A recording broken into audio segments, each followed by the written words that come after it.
네, 우리 하나님의 말씀 사무엘상 30장 21절부터 31절까지의 말씀을 함께 보시겠습니다.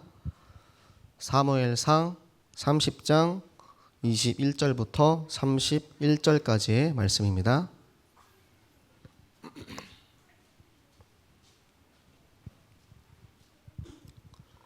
사무엘상 30장 21절부터 31절까지의 말씀을 한 목소리로 함께 합독하시겠습니다.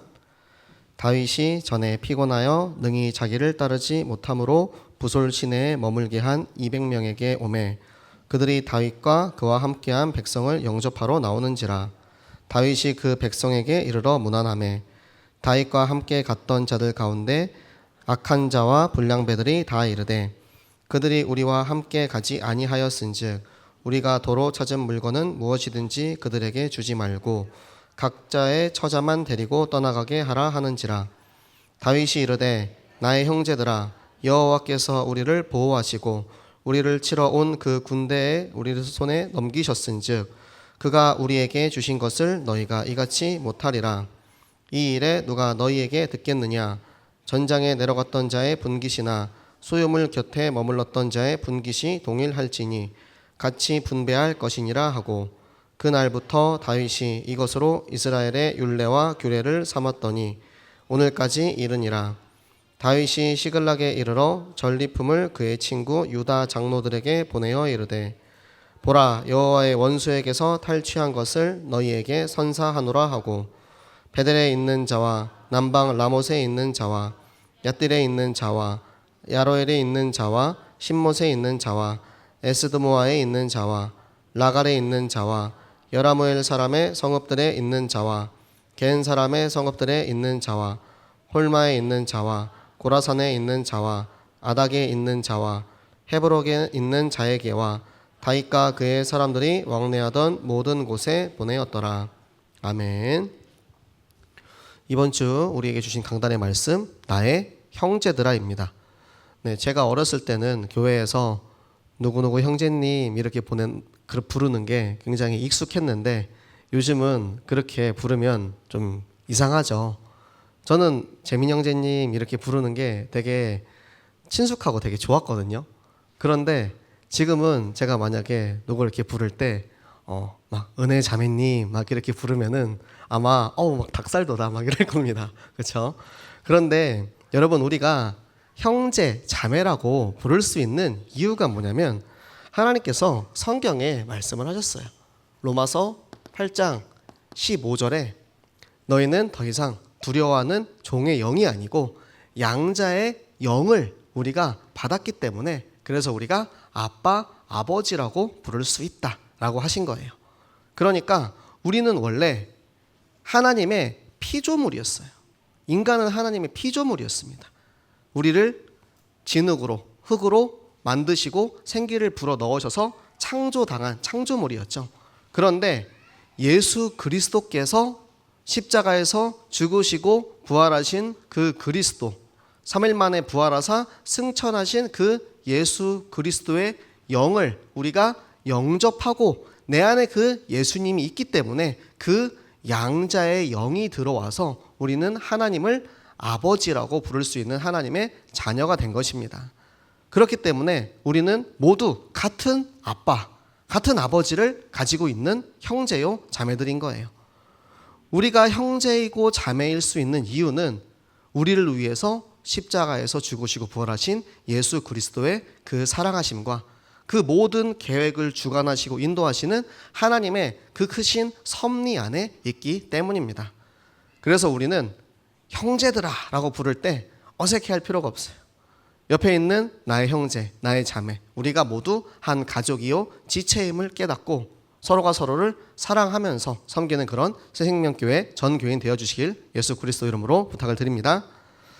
자, 오늘 여러분 7월 17일 무슨 날인지 아십니까? 네, 제헌절이죠. 제가 어렸을 때는 제헌절이 공휴일이었는데 지금은 공휴일이 빨간 날이 아니게 되었습니다. 그래서 지금은 요즘 어린 아이들은 제헌절이 뭔지 모르고 자라요. 그러니까 공휴일이면 왜 공휴일인지, 왜 태극기를 거는지, 왜 쉬는지 이거를 이제 물어보고 알게 되잖아요. 그런데 요즘 안 쉬다 보니까 잘 모르는데 제헌절은 우리나라의 법인 헌법을 제정하고 공표한 날로 기념을 하는 거죠. 그러니까 나라를 다스리기 위해서는 법과 제도가 있습니다. 그래서 이 법을 지키지 못하는 자들은 그에 합당한 벌을 받고, 그런데 여러분 지금 대한민국 헌법에서 얼마나 알고 계세요? 헌법 많이 알아봤자 한 개나 두 개 정도 알 거예요. 법을 우리가 다 알고 살지는 않아요. 법을 다 알고 살지는 않지만 우리가 법대로 살지 않아도 알 수 있는 것들이 있어요. 그것을 양심이라고 부릅니다. 제가 이번에 이 양심에 대해서 우리 청년들이랑 청년수련회에 가서 같이 이야기를 했는데요. 양심은 무엇일까? 도덕은 무엇일까? 법은 무엇일까? 이거를 놓고 같이 이제 포럼을 했어요. 양심이 뭐냐면 내가 법적으로 알고 지식으로 깨닫고 있지는 못하지만 내 안에 그것을 지켜야만 한다라는 그런 의식이 다 있잖아요. 우리 하나님 말씀에서 어떻게 이야기하는지, 양심에 대해서 어떻게 설명하는지 함께 찾아보겠습니다. 로마서 2장 14절 15절 말씀을 함께 보시겠습니다.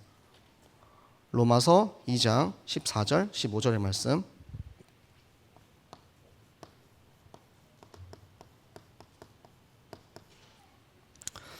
자, 양심에 대해서 하나님께서는 어떻게 말씀하고 계시는가? 로마서 2장 14절 15절 말씀을 우리 함께 한 목소리로 읽겠습니다.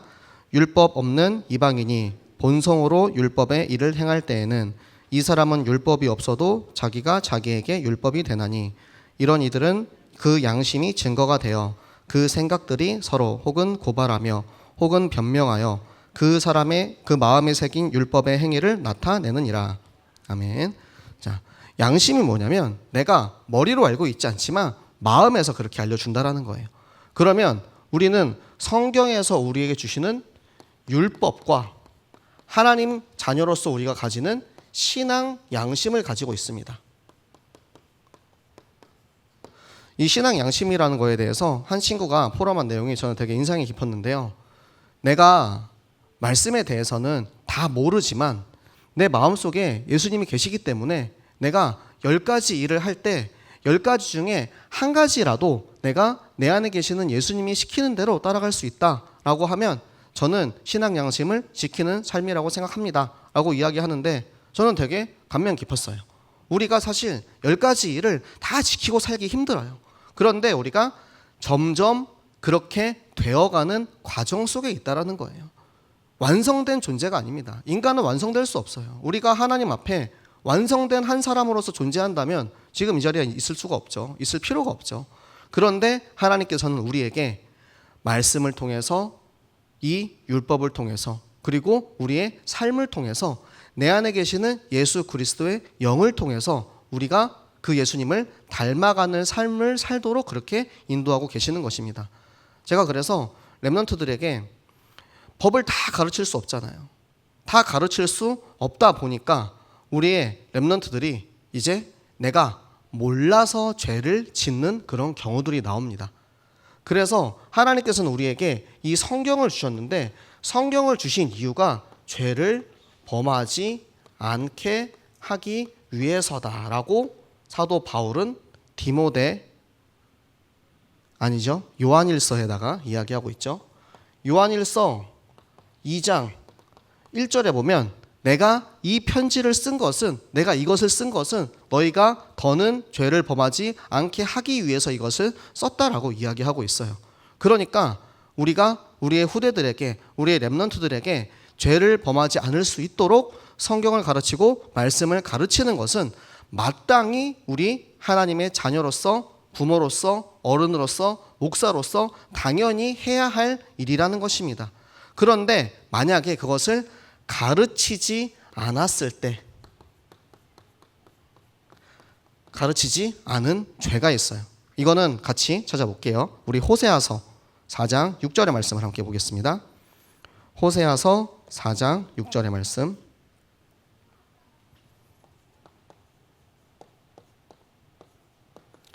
(4장 6절과 9절의 말씀을 함께 보겠습니다. 호세아서 4장 6절과 9절의 말씀 함께 우리 한 절씩 같이 합독하시겠습니다. 내 백성이 지식이 없으므로 망하는도다. 내가 지식을 버렸으니 나도 너를 버려 내 제사장이 되지 못하게 할 것이요. 내가 내 하나님의 율법을 잊었으니 나도 내 자녀들을 잊어버리리라. 9절 장차는 백성이나 제사장이나 동일함이라. 내가 그들의 행실대로 벌하며 그들의 행위대로 갚으리라. 아멘. 자, 우리 렘넌트들이, 우리 후대들이 말씀을 몰라서, 올바른 기준을 몰라서, 법을 몰라서 망한대요. 근데 그 죄가 어떻게 되냐면 그 죄를 저지른 그 아이한테만 가는 것이 아니고 가르치지 못한 제사장에도 동일하게 역사합니다. 그래서 제가 우리 예배 드릴 때는 제가 중고등부 렘넌트들한테 그렇게 이야기해요. 너희가 몰라서, 알지 못해서 죄를 지으면 내 잘못이다, 내 책임이다, 나를 욕해라. 그런데 오늘 내가 너희에게 이거 알려줬잖아. 알려주었으니까 이것에 대해서 꼭 지켜주었으면 좋겠다. 가르치지 못한 것은 가르치지 못한 죄가 있어요. 지키지 못한 것은 지키지 못한 죄가 있습니다. 그런데 가르치지 못하는 부분에 대해서 한 가지 우리가 더 생각해야 될 것은 머리로 알고 있지만 내가 행하고 있지 못하기 때문에 가르치지 못하는 그런 부분들이 있다는 거예요. 내가 가르치려고 해도 내가 실제로 그렇게 행하고 있지 못하면 성령께서 저의 입술을 막아요. 그래서 제가 혹시라도 여러분에게 올바른 기준과 말씀을 전달하지 못해서 여러분이 말씀대로 살지 못하고 있었다면 제가 여러분께 사죄를 드리도록 하겠습니다. 미안합니다. 죄송합니다. 바른 말씀으로 여러분을 가르치지 못해서 미안합니다. 정확한 기준을 전달하지 못해서 미안합니다. 그런데 여러분, 이제는 우리가 과거에 사로잡힐 때가 아니에요. 내가 이제는 이 상황을, 이 시간표를 하나님께서 주신 하나님의 계획인 것을 알고 인정하고 앞으로 나아가야 할 시간표입니다. 하나님께서는 하나님의 방법으로 인도하세요. 하나님의 방법을 어떻게 인도하셨는지 우리가 다윗을 통해서 볼 수 있는데요. 다윗이 불신앙하죠. 다윗이 두려움에 사로잡혀서 나에게 주시는 언약의 땅이 아닌 블레셋 땅으로 들어갑니다. 블레셋 땅으로 들어가고 나서부터는 16개월 동안 하나님 앞에 기도하지 못하는 영적 상태가 계속해서 이어지죠. 그리고 저 이방 왕인 아기스에게 잘 보이기 위해서 거짓말을 하고 전리품을 바치고 그런 삶을 계속해서 살아가고 있다가 결국에는 그것이 나에게 돌아오는 거예요. 반드시 돌아옵니다. 그 돌아온 결과가 저 시글락이 불타게 되고 자기의 아내들과 그 모든 백성들이 다 포로로 잡혀가게 되는 거예요. 나의 잘못으로 인하여서, 그 한 사람의 잘못으로 인하여서 수많은 백성들이 피해를 보게 되었어요. 그러면 그 속에서 지금 이 백성들이 분노와 슬픔에 잡혀서 다윗에게 돌을 던지려고 하는 거예요. 여러분, 백성들이 슬퍼서 분노해서 돌을 던지려 하는데 그 돌을 던질 대상은 다윗이 아닙니다. 돌을 던질 대상은 다윗이 아니고 자신들의 아내를, 자식들을 잡아간 저 아말렉을 대상으로 해야 하는 것이고 그 대적을 대상으로 해야 하는데 지금 타겟팅이 잘못되어 있는 거예요. 원망의 대상이 잘못되어 있는 거예요. 왜 그러냐면 지금 내 눈앞에 다윗이 보이니까 다윗을 원망하게 되는 겁니다. 내가 지금 원망할 사람이 없어. 내 눈앞에 아말렉이 안 보이잖아요. 그러니까 다윗을 원망하고 다윗에게 분노하면서 다윗에게 돌을 던지려고 하는 그런 마음을 보일 수밖에 없는 거죠. 자기 편하게 돌 던지는 거예요. 누가 제일 좋아하겠습니까? 이간자, 마귀. 우리에게 이런 분노와 슬픔과 미워하는 마음, 그 틈을 보여주었을 때 그 틈을 타고 들어오는 게 바로 이간자 마귀가 가장 잘하는 짓입니다. 거기에 마음을 빼앗기면 안 돼요. 우리는 속으면 안 돼요. 사단에게 속아서 사단이 내 마음을 빼앗아서 가도록 그냥 내버려 두면 안 됩니다. 내가 돌을 던지지 않아도 결국에는 이 심판은 하나님의 것이에요.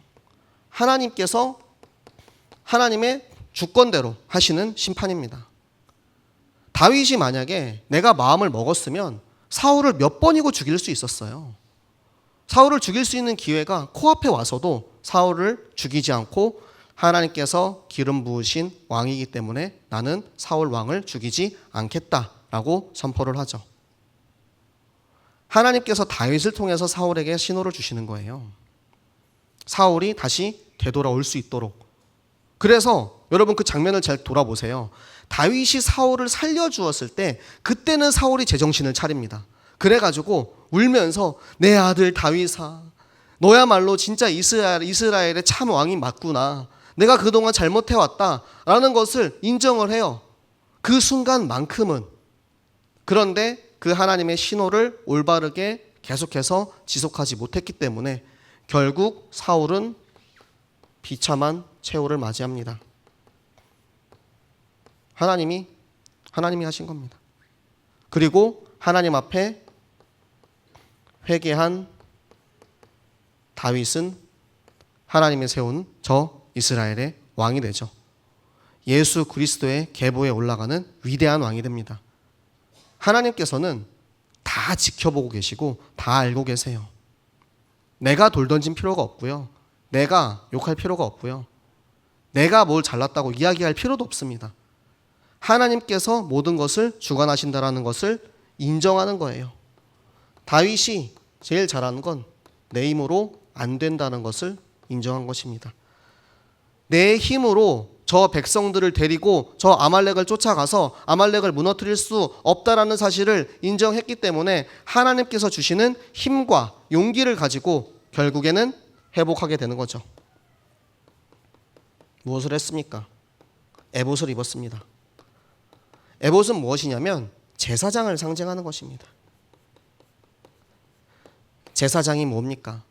참 제사장 대신 예수 그리스도를 회복할 때 하나님께서는 그 그리스도가 회복된 다윗의 기도를 들으시고 다윗에게 응답하셔서 네가 그들을 쫓아가면 그들을 반드시 잡을 것이고 빼앗긴 것들을 다 되찾아 올 것이다라고 약속을 하십니다. 그 약속을 믿고 다윗은 가는 거예요. 그리고 다윗이 갈 그때에 가다 보니까 힘들어하는 사람들이 나와요. 약한 자들. 그리고 하나님이 주신 것을 나누지 않겠다라고 우기는 악한 자들과 불량배들이 나옵니다. 약한 자와 악한 자가 나왔을 때 여러분은 어떠한 생각이 드셨습니까? 악한 자들은 약한 자를 보면서 너희들은 싸우지 않았기 때문에 너희가 이것을 받을 자격이 없어 라고 이야기합니다. 그리고 약한 사람들은 나에게 그렇게 이야기하는 사람을 원망할 수밖에 없죠. 일방통행적인 관계가 아니에요. 다 쌍방이에요. 무슨 문제가 있을 때 제가 보면은 항상 교차 검증을 합니다. 랩런트들이 무슨 일이 있대요. 그래? 일로 와봐. 앉아봐. 해서 이야기를 듣죠. 그리고 나서 상대방의 이야기를 또 들으면 절대 이 사람이 잘못해서는 없어요. 그 사이를 이간하고 노리는 저 마귀가 가장 기뻐하는 그 일을 벌이고 있는 거죠. 그래서 우리는 이 약한 자와 악한 자를 볼 때 여러분 나를 돌아보시기 바랍니다. 우리 하나님의 말씀 마태복음 7장 1절부터 3절까지 말씀 함께 보시겠습니다. 마태복음 7장 1절부터 3절까지의 말씀입니다. 마태복음 7장 1절부터 3절까지의 말씀. 네, 우리 한 목소리로 함께 합독하시겠습니다. 비판을 받지 아니하려거든 비판하지 말라. 너희가 비판하는 그 비판으로 너희가 비판을 받을 것이요 너희가 헤아리는 그 헤아림으로 너희가 헤아림을 받을 것이니라. 어찌하여 형제의 눈 속에 있는 티는 보고 내 눈 속에 있는 들보는 깨닫지 못하느냐. 아멘.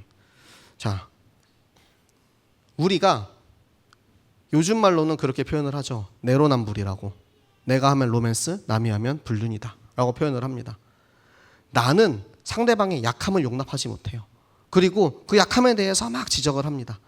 그런데 여러분, 그 약함의 시기가 나에게 오지 않냐 이거예요. 여러분 그렇게 완전합니까? 누군가 약한 모습을 보고 그것을 비판하고 그것에 대해서 지적하고, 근데 그 사람이 결국에는 언젠간 나에게도 그런 약함의 시기가 온다라는 거예요. 그러면 내가 그렇게 열심히 달리다가 힘이 들어가지고 잠깐 쉬어야 되는 그런 시간표가 올 수 있어요. 근데 그것을 놓고 연약해가지고 이것도 못한다고. 그런데 자기가 일을 하다 보니까 너무 힘들어서 나도 쉬고 싶어. 그런데 어떻게 얘기할 거예요?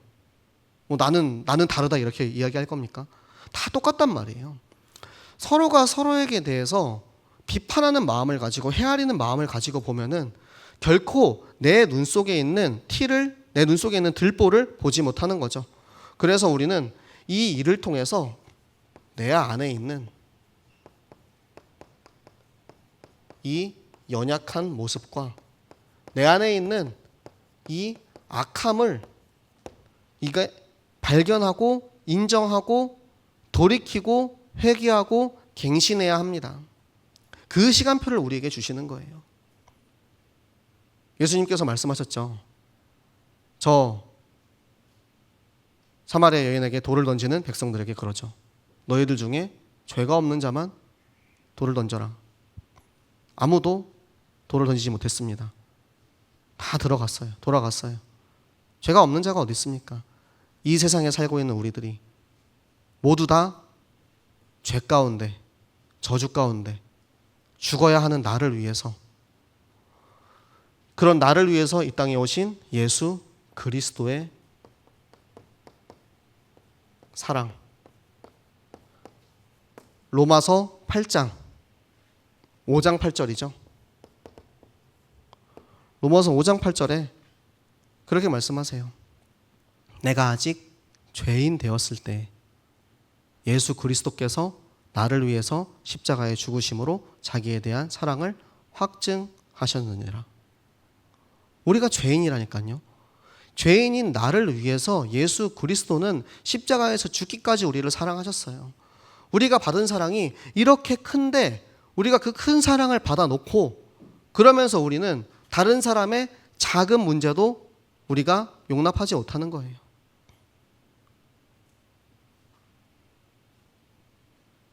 백데나리온 빚진 자, 그 빚진 자를 탕감해 주었는데, 백데나리온이 아니죠. 한 달란트죠. 달란트 빚진 자를 탕감해 주었는데, 그 큰 걸 탕감해 주었는데 자기는 이 100데나리온 가지고 너 도로 갚아 이러고 있는 거예요. 얼마나 이기적인지, 우리는 얼마나 인본주의적인지. 하나님의 사랑은 받아놓고 그 받은 사랑을 왜 우리는 베풀지 못하고 전하지 못하고 사는 것입니까? 내가 죄인 되었을 때 나를 위해서 죽으신 그 사랑을 우리는 긍휼하신 사랑이라고 합니다. 긍휼이라고 해요. 내가 용서받을 자격이 없어요. 용서받을 수 있는 그런 존재가 아니에요. 그런데도 하나님은 우리를 사랑하셔서 우리를 위해서 그 아들 예수 그리스도를 죽게 하셨단 말이에요. 그 사랑을 받은 우리가, 그 자격 없는 나를 위해서 죽기까지 나를 사랑하신 그 그리스도의 사랑을 가진 우리가 그 사랑을 잊어버리고 자꾸만 싸우고 탓하고 책하고 나의 것만 챙기고 내 밥그릇, 나의 권리만 그렇게 하다 보니까 결국에는 서로가 서로에게 계속해서 상처를 주는, 이게 언제 나오는 거냐면 말세 때, 마지막 때의 교회에서 일어나는 현상입니다.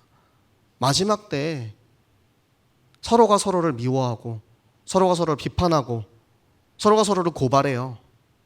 그때 예수 믿으면 잡히면 죽거든요. 그런데 옆에 있는 우리 친구가 그리스도인이야. 그러면 내가 살기 위해서 얘를 고발하는 거예요. 그게 마지막 때에 있는 일이라고요. 얼마나 위험합니까? 얼마나 안타깝습니까? 우리가 말씀을 통하여서 계속해서 깨어나야 됩니다. 내가 말씀 속에 있지 않으면 지금 내가 얼마나 지금 위험한 속에 있는지 깨닫지 못한다니까요. 그러면서 말은 겁나 뻔질하게 잘합니다. 왜? 그동안 우리가 들어왔던 게 너무 많아. 아는 게 너무 많아. 할 말은 많아. 그런데 그 말 안에 사랑이 없어. 말씀이 없어. 기준이 없어. 생명이 없어. 그런 말들은 다 썩어갈 것이고 결국에는 그 말이 나에게 돌아온다니까요. 그래서 우리가 생각해야 할 것. 나의 형제들아. 존귀한 자로 여기는 것입니다. 서로를 존귀한 자로 우리가 여길 수 있으면 우리가 상대방을 비판하거나 상대방의 잘못을 찾는 일을 하지 않죠. 하나님이 존귀하다 하셨기 때문에, 존귀하게 여기셨기 때문에 우리는 존귀할 수 있는 거예요. 그렇기 때문에 다윗은 그 연약한 자도 그리고 악한 자도 다 품을 수 있었어요. 다윗이 약한 자와 악한 자를 다 품는 예수 그리스도의 사랑을 예수님께서는 요한복음 13장 34절에 내가 너희를 사랑한 것 같이 너희도 서로 사랑하라고 말씀하십니다. 예수님은 한 번도 그냥 명령하고 시킨 적이 없어요. 내가 사랑했으니까 너희도 사랑하라는 거예요. 내가 먼저 행했기 때문에 내가 한 그것에 대해서 예수님은 증인이셨어요. 그래서 이 약한 사람도 악한 사람도 우리가 다 함께 갈 수 있는 이유는 이미 우리는 다 받았기 때문에. 거저 받았으니 거저 주어라. 다 받았잖아요. 이미 받았잖아요. 선불로 받았어요. 우리는 선불로 받았고 앞으로 살아간 인생에 평생토록 그것을 갚으면서 사는 거예요. 그게 바로 전교인 어린이 전도 운동이고 전교인 어린이 성경 학교를 해야 하는 이유입니다. 하나님께서는 우리가 빼앗긴 것 그대로 다 간직해 놓고 계셨어요. 아말렉에 빼앗긴 것들이 있었는데 그 현장을 사단에게 빼앗기지 않고 소모되지 않고 쓰지 않고 약탈되지 않고 그대로 가지고 계시다가 우리가 말씀의 결론 나고 그리스도가 회복되어서 기도하고 현장에 가니까 그대로 도로다 돌려주시는 거예요. 하나님의 완전한 계획입니다. 완벽해요. 하나님은 완전해요. 조금도 부족하지 않게 하세요. 제가 이 몇 년간 정말 개인적으로 많은 진짜 어려운 일들을 많이 겪었거든요. 그런데 그때마다 하나님께서 나에게 생각하게 하시는 것은 정말 조금도 변함없이 틀림이 없이 완벽하게 준비해 놓으신다라는 거예요. 제가 교통사고가 나서 벌금이 2천만 원이 나왔는데 2천만 원은 제가 어디 있습니까? 내가 돈 2천만 원을 가지고 있었으면 이렇게 있지 않겠죠. 근데 조금도 부족하지 않게 저도 모르던 시절에 제가 어렸을 때 드러났던 우리 아버지가 드러났던 보험으로 거기에 벌금 담보가 나왔어요. 근데 변호사 사무실에서 그러는 거예요. 현금으로 미리 내래요. 내가 현금 2천만 원 미리 낼 수 있었으면 내가 물어봤겠냐고. 미리 내고 나중에 보험금에서 지급받으래요. 저는 재산이 없거든요, 여러분. 여러분 아시다시피 저는 집도 없고 차도 없어요. 담보할 게 없어. 내가 뭘 담보로 해가지고 대출을 받을 수 있는 게 아무것도 없는 거예요. 그러니까 막 사방을 찾아보는 거죠. 혹시라도 우리 성도님들 중에 누가 좀 돈이 많은가? 현찰을 좀 이렇게 보유하고 계시는 분이 계신가? 2천만 원은 조금 큰데 누가 현찰 보유량이 2천만 원 정도 되는 사람이 누가 있을까? 여러분 어찌나 사악한지 목사라는 사람이 제가 성도들을 그런 대상으로 보고 있었다니까요. 너무 부끄러운 거예요.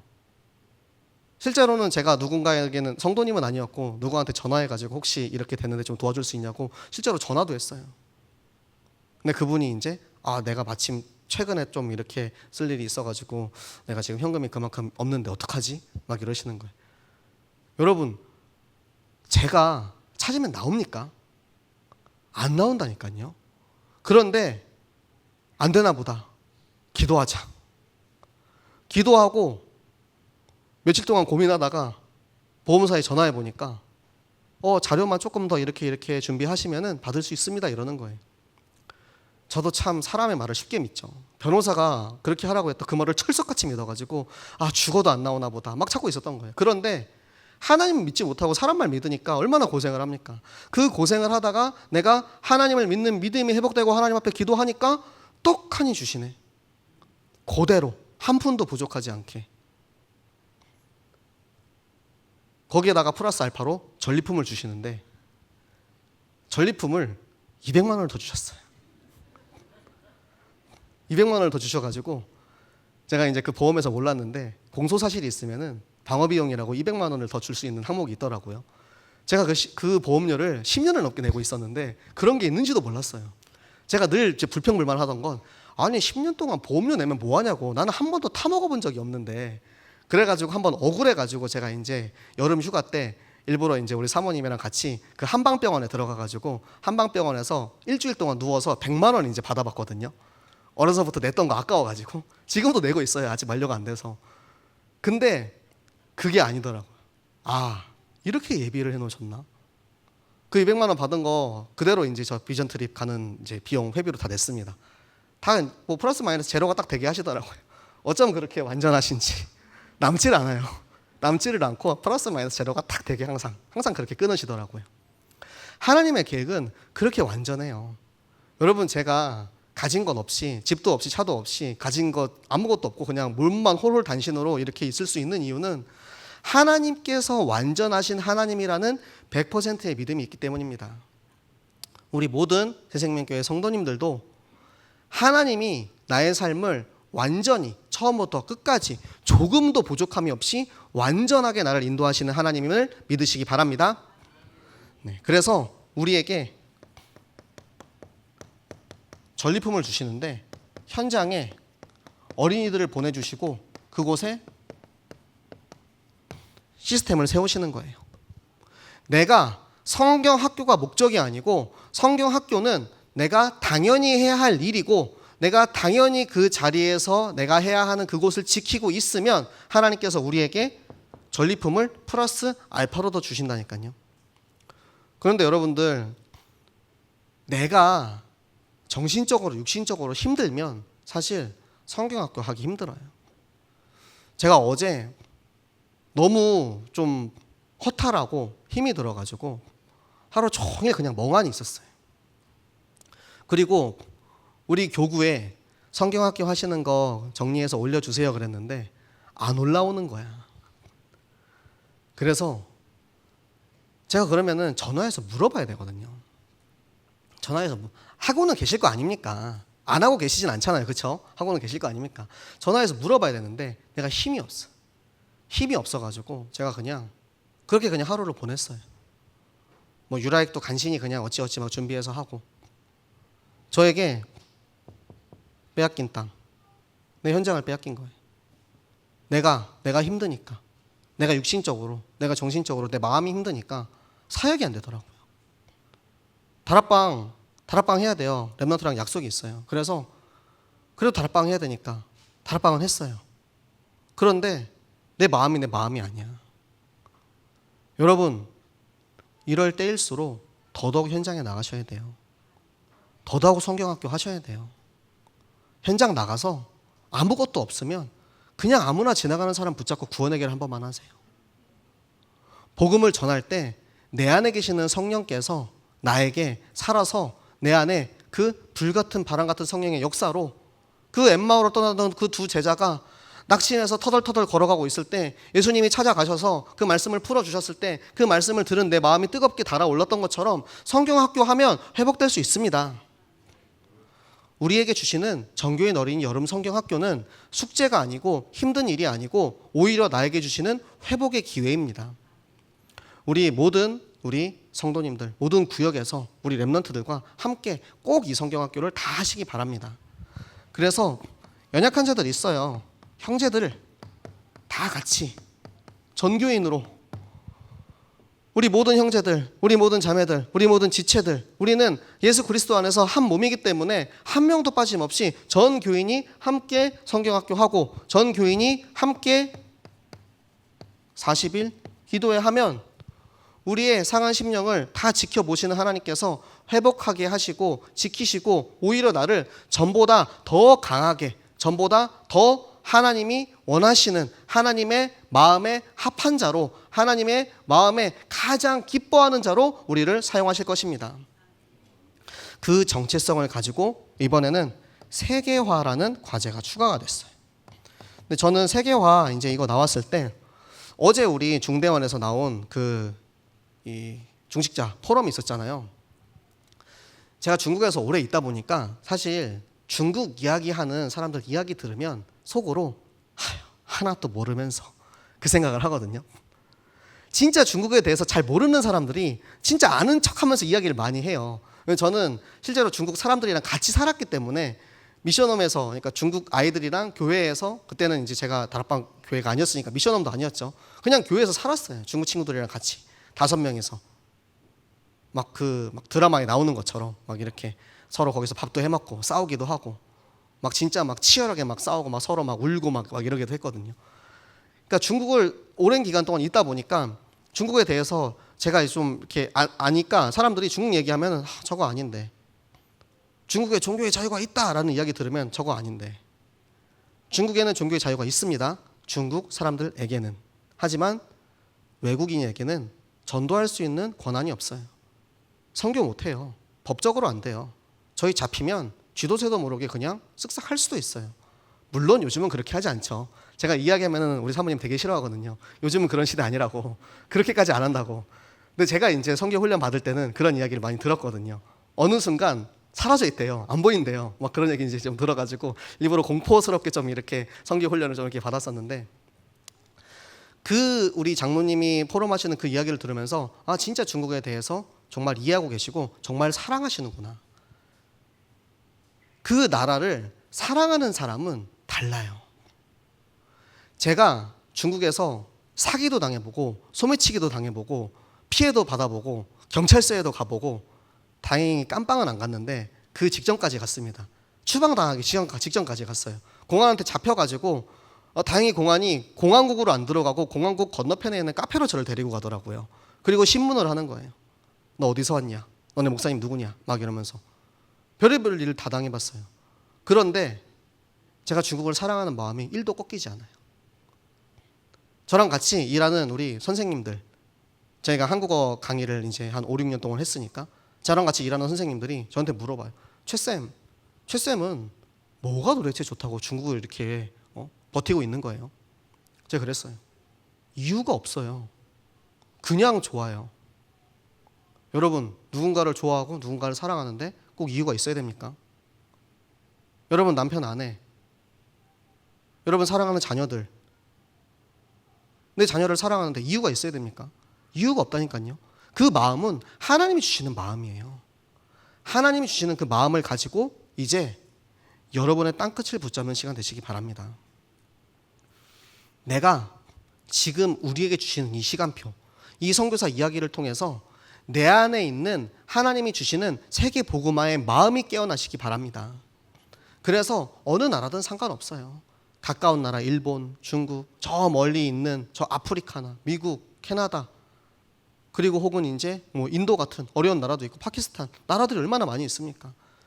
그 나라를 향한 꿈을 붙잡는 성경학교의 렘넌트들, 그 일에 여러분이 증인이 되셔야 돼요.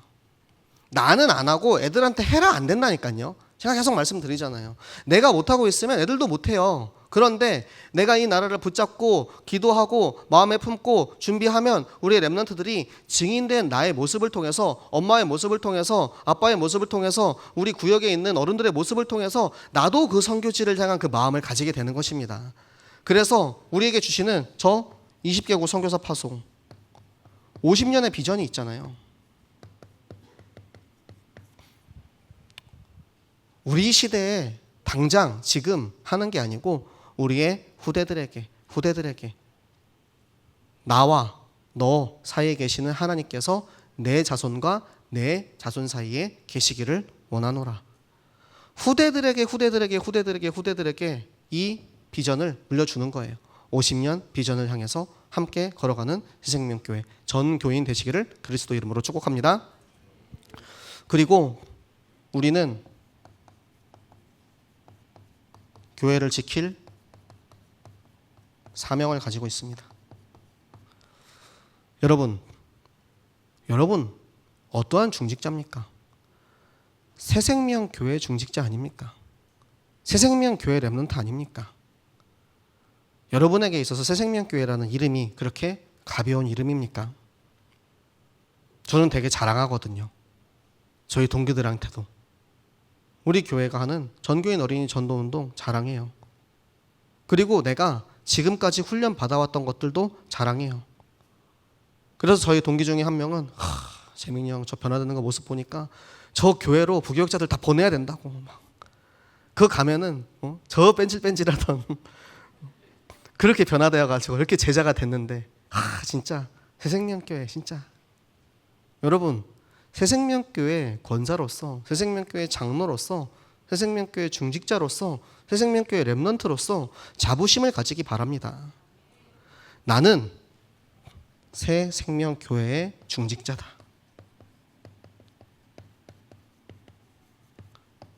나는 새생명교회의 렘넌트다. 그래서 이 교회를 지키고 렘넌트를 세우는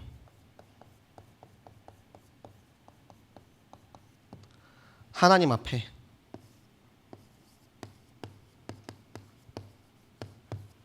코람대어하는 여러분 되시기 바랍니다. 하나님은 하나님의 일을 반드시 이루십니다. 하나님은 정말로 살아계시고요. 정말 살아있는 하나님께서는 하나님의 공의가 필요한 시간표에서 공의를 이루시고요. 하나님의 심판이 필요한 시간에는 심판을 이루시고요. 하나님의 사랑에 하나님의 축복이 필요한 그 시간표에는 반드시 하나님의 계획대로 이루시는 하나님이십니다.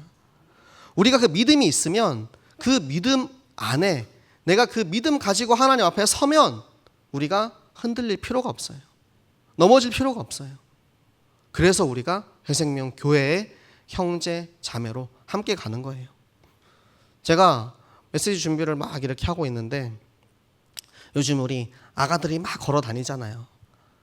그 아가들 딱 생각이 나는 거예요. 그래. 우리의 후대들에게, 우리의 미래, 우리의 렘넌트들에게 이 교회를 지켜주어야 한다. 이 새생명 교회 전교인 어린이 전도 운동이 땅끝까지 이루어가는 그 일에 우리가 흔들리지 않고 우리가 증인되어서 렘넌트들을 지키는 어른이 되어야 된다. 내가 그 일에 하나님 앞에 부끄럽지 않을 수 있도록 렘넌트 앞에 부끄럽지 않을 수 있도록 하나님 나의 마음을 지켜주시옵소서. 우리는 할 수 없어요. 우리 능력으로 안 됩니다. 하지만 하나님께서 원하시면 얼마든지 할 수 있다는 사실, 그 사실을 믿는 믿음으로 단 한 명도 빠짐없이 전 교인이 하나 되어서 지금 우리에게 맡겨주신 이 시간표에 모든 응답을 누리고 앞을 향해 나아가는 새생명교회 전 교인 되어주시기를 예수 그리스도 이름으로 축복합니다. 네, 우리 같이 기도하도록 하겠습니다. 네, 오늘 우리 40일 기도 바로 하도록 하겠습니다. 세 가지 놓고 기도할게요. 먼저는 나를 놓고 기도하시기 바랍니다. 내가 하나님의 말씀으로 완전히 결론 날 수 있도록 하나님의 말씀만 듣고 하나님의 음성만 듣고 하나님이 우리에게 주시는 강단의 말씀을 듣고 따라가는 사람이 돼야지 세상의 말을 듣고 다른 사람의 이야기 듣고 흔들리거나 넘어지지 않고 오직 말씀 위에 서서 하나님께서 우리에게 주시는 축복을 누리는 새생명교회 중직자, 새생명교회 렘넌트 되게 하여 주시옵소서. 나 자신을 놓고 우리 먼저 같이 기도하도록 하겠습니다. 살아계신 하나님 아버지 감사합니다. 하나님 오늘도 우리에게